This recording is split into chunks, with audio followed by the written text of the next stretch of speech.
Makikita ba natin yung sinabi natin kanina, Hayabusa, yung mga heroes na yon. Pero, wow!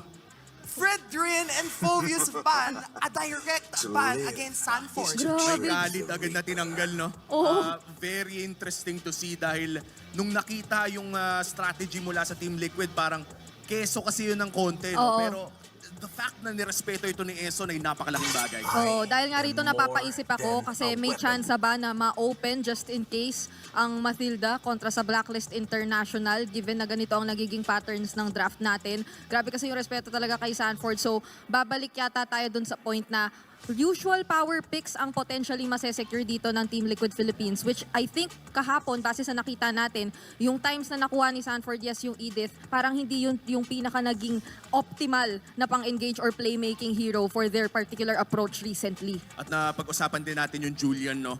The Julian already taken away as well. May mga ibang assassin pa naman dyan. Nandiyan pa ang Nolan, ang Hayabusa, even the Ling na naging paboritong pick ni Carl TZ for the last few games na pinakita niya. Kaya naman, hindi na tayo magtataka kung maaga ba tayo makakita ng mga assassin. Pwede, no? Assassins talaga inisip ko yung Mathilda nga na open pa to this point for Blacklist International. Depende na lamang kasi halos lahat naman open pa eh. Mathilda. Pero ayun na nga, kinuha na. Open din naman yung Harith, open yung Edith for the longest time. Alam natin na kayang gamitin to ni Sanford. But then, tingnan natin kung ano magaganap sa mga susunod Oh, na... wala naman na kasing Phobius eh. Baka i-arlot na naman. Tsaka medyo madami pang XP laner dyan, no? And Yeah. for Tirizla na na-nerf, medyo malaki yung 2 seconds additional cooldown sa kanyang first skill that allowed him before na makapag-poke ng napakadami Kahit sa sino. lane. Kahit sinong katapat niya ay pwede niyang spam ang kanyang first skill. Pero this time around with the nerf na nakuha nga ng isang Tirizla ay malaking bagay na rin yun. Tanda natin na hindi lang yung first skill ang na-nerf sa Tirizla dahil natanggalan din siya ng konting body of Smith na passive. Kumbaga, pinalambot din siya ng early game. Oo, kaya nga, alam mo, grabe Gusto ko lang sabihin, itong Louie Hayabusa, Blacklist ang nag-debut nito. Oo. Tsaka para nung huli silang nagtapat, di ba ang mga kapares pa niyan, yung Claude na Yes. pinadadala kung saan-saan. Tapos ngayon Team Liquid pa ang magpapamalas dito kontra mismo sa Blacklist International. Pero ngayon at nandito na tayo sa puntong ito, interested na ako kung ibibigay pa ba nila yung hero na yun. Or, ay, iba na.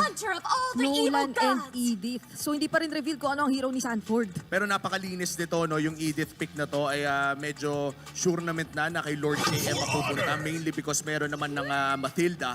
Pero dahil nga hindi pinik ang Tigreal kanina, mukhang Team Liquid ang kukuha ng Tigreal na to. Wala pa tayong mga marksman na nakikita on both ends. Kaya naman pwede tayong mag-expect na may mga gold lane bans tayo makikita entering the second banning Ang phase. saya-saya naman. Sabi ko, sana may Luye Tigreal. Nangyari na agad sa first game pa lang nilabas na agad siya ng Team Liquid Philippines. Pero yun na, going back, gusto ko na napakita mo yan, kuya, kasi open pa pala ang Harit at ang Lunox para dito sa ating mga teams. Up to this point, actually. Even the Alice ay bukas pa. At pakiramdam ko no, sa Blacklist may malaking chance na makakita tayo ng Alice gold lane. Considering na may Mathilda na rin naman sila. Pero ang medyo worry ko dito ay ang physical damage dealer nila ay manggagaling lamang Sa Nolan. sa isang Actually, Nolan yeah. kung sakaling mag-Alice sila. But if there's one person na magdadala ng napakagaling na mage gold lane, si Oheb. Oheb na ata ang Yeah. pwede nating pag-expect na rin. Alam mo, napag-usapan din namin kahapon, no? Siguro kaya din ako looking forward sa magiging performance ng Blacklist International. We know Oheb, Season 7, Season 8, Lunox, Harith, Alice, lahat na mga yun, kayang-kaya niyang Oo. i-pull off. But then, speaking of, sa kabilang banda naman, this is Team Liquid Philippines, Daddy JP with a Tigreal, 60% ang kanyang win rate, tapos 9.8 ang average assist niya. Grabe, almost Without all the double-digit assists injustice for in the JP world. on this Tigreal. Pwede tayo mag-expect ng consistency dito kay kay JP. And usually yung This is in consistency na yun, despair isinasabayan that I din yan see. ng Oy.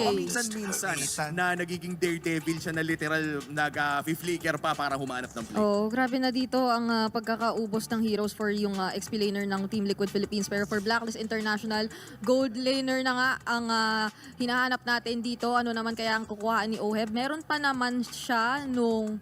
Ay, wala na rin nung Moscow. So if ever at this point, ano ba natitira? Kari. Kari, Bea, Iya. Alice, Lunox. Ik siya, pero kasi... Medyo delikado mag-egg siya dito dahil May nga, kaya. Parang May hindi Hayabusa. magandang idea kasi yun eh. May naisip lang ako, no? Ano? For TLPH, what if Belleric XP? Oy, medyo matagal na natin hindi nakikita. Ay, may Harit pa pala, no? Pero kasi ang dami na nga nilang magic, sobra. Okay, sige. Kagura! Kagura gold lane ba to? Sayang. Yun ang matagal na hindi natin nakita. sayang. Ang saya-saya naman sana nun. Pero if ever ngayon, ano na kaya ang pipiliin ni Sanford for the XP lane? Kasi, Balearic na ba yan? Ang sinabi niya? Gatos. Ay! Napakataas ng area of effect na meron dito ang Team Liquid Philippines in terms of yung abilidad na pumasok, abilidad na mag-start ng mga team fight, ay ang dami talaga nilang tools at may pick-off din sila dahil sa Hayabusa. Meanwhile, for the side of Blacklist International, mukhang kailangan nilang patagalin yung laro ng bahagya Sobra. dahil nga carry ang kanilang gold lane. Oo, mag-iingat muna sila pagdating sa early game. Kitang-kita naman in terms of yung difference ng early to mid-game potential. Pero hindi naman nila kinakailangan mag-alala kasi base pa lamang sa nakikita natin na mid-duos, Mathilda, Kagura, parang ang dami nilang pwedeng gawin mag-isa. Kailangan lang nilang i-manage ito at bigyan ng espasyo yung kanilang mga kasama. Particularly Oheb, kasi pagdating ng latter portions of the game, siya na ang bahala. This is a matter of space and ensuring that you set up your team. Kaya naman, casters, take us to the land of dawn.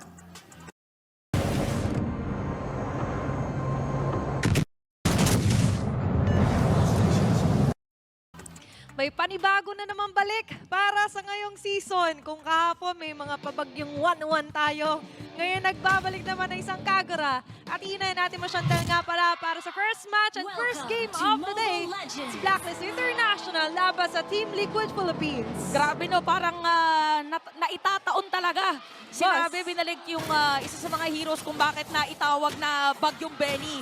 Nilatagan agad ng payong. Okay. So naka-ready ka na agad pa nagkataon na magpabagyo na naman si Benny QT dito para sa DLPH. Ready. Oo, if ever no na may ilalabas. So very nostalgic talaga, saktong-sakto sa ating 8th birthday. Talagang hashtag MLBB celebrate. So many to celebrate. Pero Chantel, favorite mo doon before, di ba? Yung Kagura din. Oo, main hero ko pa rin siya hanggang ngayon. Oo. At ngayon na nagbabalik, aasahan natin na makikita natin mamaya pag nag-RG tayo. Oo, Kasi sa spam yan malaman, mamaya. Spam na naman yan mamaya. pagka ito'y gumana para sa Blacklist International, this paves way for Kagura main na users ay magamit na muli nga ito. Pero ngayon, pauna munang mga papitik-pitik dito sa may bandang mid lane. Oo, grabe mga pokes na ginagawa dito ng mga players natin. Napaka-importante nga na para na rin ma-delay pagdating doon sa pagkiklear ng minion wave. So, merong tenacity. May nakita kong tenacity kay Haji, by the way, sa kanyang emblem. So, halo to na may kakunatan. Siguro para since may shield din siya, mas may added defense para sa kanyang hero. So anyway, the usual pa rin, Athena, na nakikita natin kahit assassin heroes ang ating meta ngayon. Yeah. Medyo kalmado muna sa umpisa. Hindi muna tayo makakita ng mga sidestep, ankle breaker moves. Pero tama ka nga dyan sa mixture ng isang emblem set for Kagura. Pero andito na nga lang din ang mga pang-check bush nila Sanji.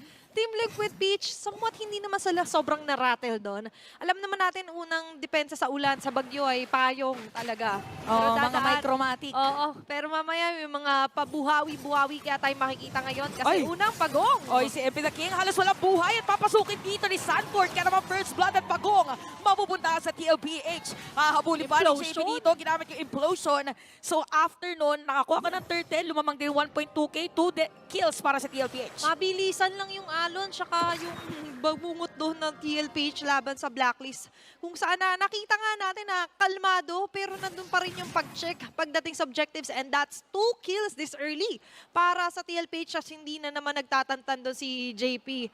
Akala ko magiging sagot niya kanina sa palag-palag di ba? Oo, ano na parang nagbago na ang panahon ngayon. Talagang nagkakasilipan na ulit pagdating doon sa mga purple buff. At kailangan niya din talaga na pumwesto dito sa may Riverside kasi yung crowd control niya pang maramihan. Pang overall Oo, hindi yung lang biglaan. pang pamilya, Pang Blacklist Akala pa. ko pang sports pa. Pang esports pa. Pang esports pa. Oo.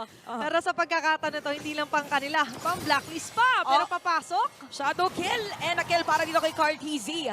So, ayan ang patunay guys. 2 kills agad para kay Carteezy. So, yung mga naging get well soon na post sa kanya yesterday at last night ay gumana. Gusto ko yung mga ganyan pag sinabi kang get well soon, binilisan ng paggaling. Ganon ang ginawa dito ni Carl TZ. Oo, sabi niya, nako, Kailangan kong bilisan. Oo, kailangan ko ng nataranta sa soon. Oo, may soon kasi. Pero ngayon, legit, soon magkikita-kita tayo dito sa may bandang top lane. Pero yung diversion play, wala rin naman silang makukuha pa sa ngayon na pick off from Blacklist International. Habang for TLPH, tila ba sila yung nag-iingat pa rin naman talaga. Pero hindi natin ma-deny yung vision na meron dito si JP sa pag-ikot-ikot, pag-ronda sa jungle camp ng Blacklist. Oo, so parang ano siya dito, kailangan maging one step ahead talaga. Again, yung kanyang hero kasi is kailangan pambiglaan. Yung kay Perks kasi pwede siyang tumakas anytime. So halos dikit 56% tsaka 44%. By the way, yung ating community prediction. Pwedeng magbago pa yan sa comment section. May sariling laban din sa comment section for sure. Oh, press 1 kung Blacklist, press 2 kung TLPH. Pero kung ayaw nyo mag-type, like react para sa Blacklist, heart react naman para sa TLPH. Pero ito ay mapapa-heart muna ang TLPH dahil malaya nilang makukuha na naman ang pag-go para kay Carl TZ.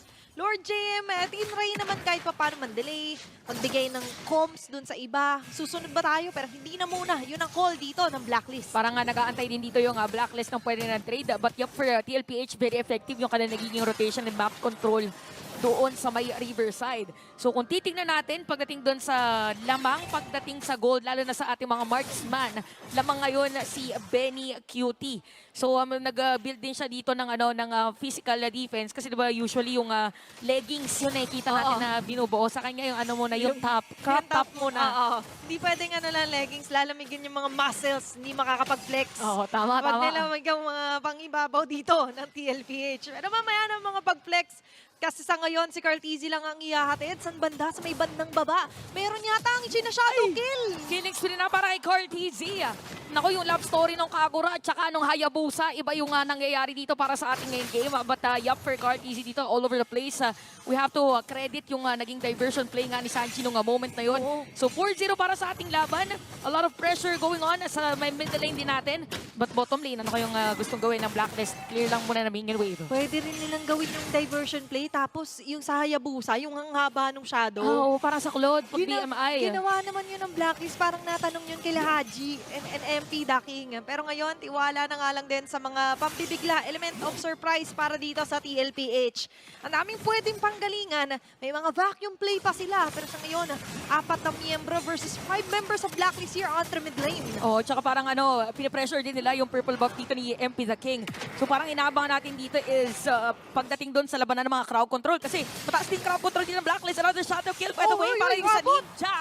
And that is Carl TZ doon sa kanyang kill pero nakasalubong at na-shutdown ng 3 players ng Blacklist. Pero meron yata ang counterplay from TLPH pero hindi na nga lang din conceal para kay Daddy JP. Walang aabutan.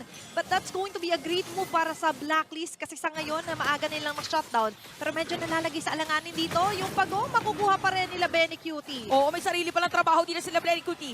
Okay, ginamit na ni Flicker. Hindi na nakatakas gamit yung Cyclone Eye. Lord JM is down. Another player down para din sa Blacklist. At unti-unti na nga ding paliliitin at pasisikipin yung mapa dito sa may top kasi zone na 2 players ng Blacklist. 3 players dito ng TLPH ang magki-clear ng minion wave. Pero si Oheb nakakapag-clear din ng minion dun sa may bot pero yung middle lane pala ng Blacklist parang konting hit na lang. Sira na. Sabi nila, okay lang. Sige, clear ka lang dyan sa may bandang bottom side. Bababa ang ibang members dito, Carl Kids and Salford, pero wala na silang aabutan. Mas malaki yung nakuha nila ng impact doon because that's the middle lane turret. And so far, mas ma-open up tuloy ngayon yung jungle ni MP The King para sa TLPH. Pero kita mo naman yung way na dumepensa sila dito sa may purple camp. Kasi ganun yung pwedeng mang-deny dito sa isang Nolan. Pero Kagura, she's the land of Dawn. Kagura is actually the 7th most picked hero in MPL Philippines history. Pero before that, ito yung ipipick off muna nila. Naku, si MP The King napatay doon sa may top lane. So pinag-uusapan 47.94%. Kanina, ayan na naman si... Yan yung flex. sakto. Grabe naman yung mga flex na yan. Pero ngayon, simplex muna dito sa may bandang gilid. Pasimple na nagpa-flex lang si JP nang pwede niyang gawin ng mga setup. Pero nandito Diversion, nga na din diversion! sila. Ah, Sanji! Okay, makahatak dito. Nakaredy si Haji. Ginamit yung kanyang combo. Pero nakaredy na naman din si Benny Cutie. So, na-counter dito yung supposedly pang-counter din ng Blacklist. So, grabe yung binibigay na offense. Papasok na rin dito si Sanford. Pero ready sila Oheb para doon sa mga free hit. Pero napakakunat dito ng isang gatot. So far, 7.3k gold lead para sa Team Liquid PH. 1-8 kill score at karamihan sa mga yan ay nakikita pa nga natin na nagiging one-sided, to be honest. All 3 turtles ay nakuha ng TLPH. Hindi lang yon, idadagdag pa sila sa listahan dito na makakakuha ng unang Lord para sa laban na to. Sinasaglitan lang nila. Solid na naman ang nagiging opensa dito ng TLPH kahit sila'y liquid. Pero looking at the gold difference naman, it all matters at the gold lane kung saan naramdaman natin na maaga nakapag-online si Benny Cutie. Oh, 7.8k gold para dito kay Benny Cutie. At grabe yung mga pahigop dito ni Sanji. So nangalahati agad yung buhay ni Oheb. At ito nakakatakot, napakalayo na ng agwat ng pwesto ni JP para magbigay ng impormasyon laban sa Blacklist. Ganon kalalim, no? Oo, at saka alam niya na anytime pwedeng humabol kasi mayroon nga palang diversion. Sabi niya, okay lang. Alam ko namang isang tawag nyo lang ay nandyan agad kayo. Pero ngayon ay mamarcha ang Lord sa may bandang gitna. Iaangat din ni Carl Tizzy yung wave doon sa may bandang taas. They want to celebrate Aray! na nga lang din. Sabay-sabay ba sila mag-happy birthday dito kasi nandito na nga lang din ang clown or ang mascot para sa laban na to. Okay, so tinatry na sirain yung Torres sa may middle lane. So hindi makalapit dito mga players ng Blacklist at nag-aantay sila ng perfect timing for that counter initiation. Easy. Kahit yung added defense sa may top lane nasira na rin but successfully madedepensahan dito ng Blacklist. At nakita naman natin na makadepensa man ngayon ng Blacklist is marami-rami na naman ang nakuha sa kanila. Nakabasag pa ng mid lane na base turret dito. Ang TLPH, hindi lang yun. Sakop na nila lahat na pwedeng panggalingan ng mga entry points katulad yan. Grabe naman doon si Carl Tizzy. Bandang taas ay liliko!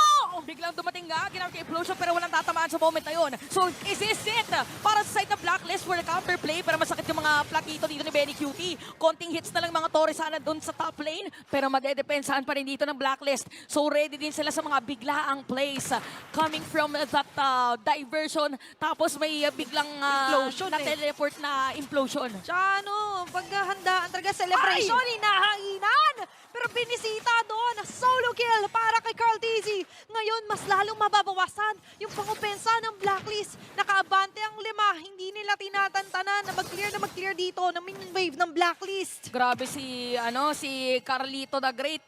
Now at level 15 by the way against MP the King who is still at level 12. So if ever man na magkaroon ng another Lord fight, medyo mahihirapan dito yung Blacklist. Probably ang pwedeng defensive play is clear lang ng clear na minion wave as much as possible at ibigay lahat dito kay Oheb. Tingnan natin kung anong gagawin. Talagang top lane pinanggigigilan habang si Carl Tizzy ay nandun sa may bottom lane. Siya ang pupuntahan ng mga players ng Blacklist pero makakaalis lang din agad. Dalawang Blood Wings, by the way, sa dalawang players ng TLPH. Grabe na. Dumating na tayo sa point na ang TLPH ngayon ay sobrang linis na nga lang din ng pensa and the Blood Wings is chef's kiss na nga lang din sa Arsenals ngayon ni Benny Cutie, by the way, and even si Sanji ngayon. Nakikita niyo yung pag-flex niya yan. Nakikita natin kung paano rin naman kasi nila fineflex yung whole map onto their favor. At ngayon, pangalawang Lord ay magre-respond na nga lang din. Hindi nila binibigyan ng pagkakataon na makalapit man lang ang mga members ng Blacklist sa kanila. Oo, siguro inaantay na lang nila yung game equilibrium. 12 minutes naman na tayo. Sa mga dyan ay minsan ng comms, depensa na lang tayo. Hayaan na lang natin yung next na minion wave kasi meron pa naman silang Torres sa may bottom lane. But successfully, masesecure dito ng TLPH yung Lord at diretso immortality, si Daddy JP. Grabe no, yung get well soon na yun. Parang get the Lord soon na nga lang din. Para dito sa TLPH, mabilisan. Lahat ng ginagawa ngayon ng TLPH. Pero may iba yung pag-iingat. Pinagsamang diskarte at disiplina ngayon. Ang nakikita natin na taktika nila para sa laban na to. Almost 13k gold lead, Chantel. Sobrang taas. Sobrang laking bagay na to para sa TLPH. Oo, mas mataas pa siya sa sabihin na natin 1k per minute. Oo. Kasi 13, tas magta 13 minutes pa lang tayo sa ating laban. Siguro nung nagpapahinga si Cartesi kahapon, hindi pinayagan pumindot ng cellphone. Kaya ngayon, pindot na pindot talaga siya. Nanggigigil. Sabi niya, birthday pala ni MLBB kahapon. Oo. Kailangan sumali ako sa party. Makisaya! Sakto yung implosion. Lord James gonna be down. Si Saturn pumasok na rin. Ito na may shadow kill na sinasabi natin. Ang lead dyan ni Cartesi. Cartito the Great. And he